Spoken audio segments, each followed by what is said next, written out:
Hello, everyone, and welcome to SunUp. I'm Lyndall Stout. It was quite a week in Oklahoma for wildfires, on top of drought, high winds for several days, leading to lost homes and other structures, with others narrowly missed.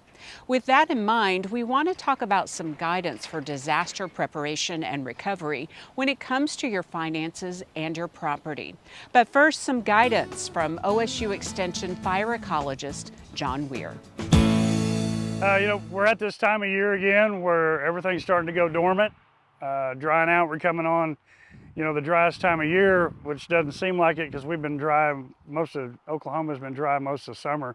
But again, this is definitely the time of year we need to start thinking about wildfires and about protecting homes, infrastructure, buildings, different things like that from wildfire, and making sure that we have things protected. And especially this year with as dry as most of the state is. Also right now, again, a lot of fires popping up already. A lot of burn bans already scattered around the state. Around homes and outbuildings, again, make sure everything's mowed down short. We pull back, trim a lot of the any kind of trees or shrubbery that's up around that. Think about any kind of flammable material that's stored around the house, such as cushions and stuff from lawn furniture, patio furniture that's out. You may want to take that stuff in. Things that could be flammable that embers could start fires with. That's the things you got to think about. And then start doing other things, such as, again, don't think about putting all your hay in one spot. Spread the hay out around. Think about good places to store hay, possibly in areas that are protected a little bit from cultivated fields, from other areas that aren't flammable. And the biggest thing is have a plan. Think about what are we going to do, in case that fire happens. How am I going to get in touch with family members to make sure they're okay? What are we going to do? Where are we going to meet at? Have that plan in place about what are we going to do about livestock that we have in there. Where are they going to go? Where are they going to be safe?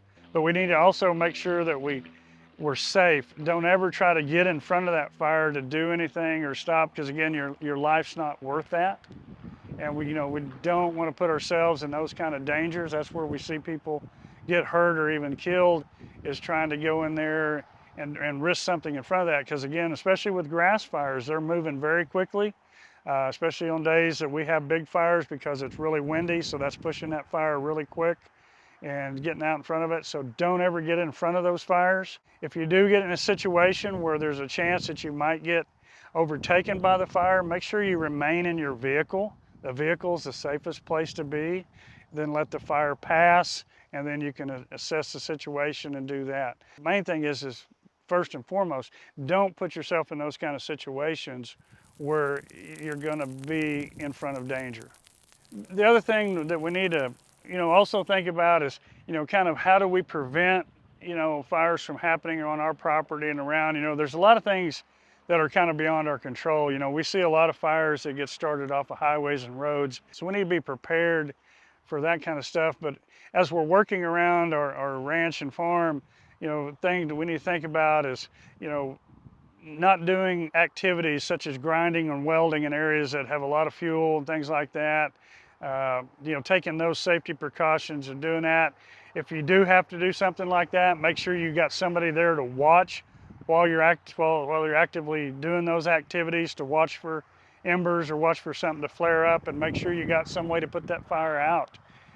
If something does start, maybe good to make sure that some of the roads or pasture roads that you've got are down, so that any kind of exhaust, anything hot from a vehicle driving through those pastures isn't going to cause any kind of problem. So there's a lot of days where the weather is more conducive to big wildfires or really hot, flashy type wildfires, high wind days and things like that. So those are days that you really need to be paying attention to what's going on. Also, those are days you may want to, think about, staying close to home, keep an eye on everything, just being prepared and being ready to react and respond if something was to come up. For more information about preparing the ranch and farm for wildfire, go to the Oklahoma State Extension website for fact sheets, also about management after a wildfire. We have fact sheets and information about what to do after the post-fire type stuff.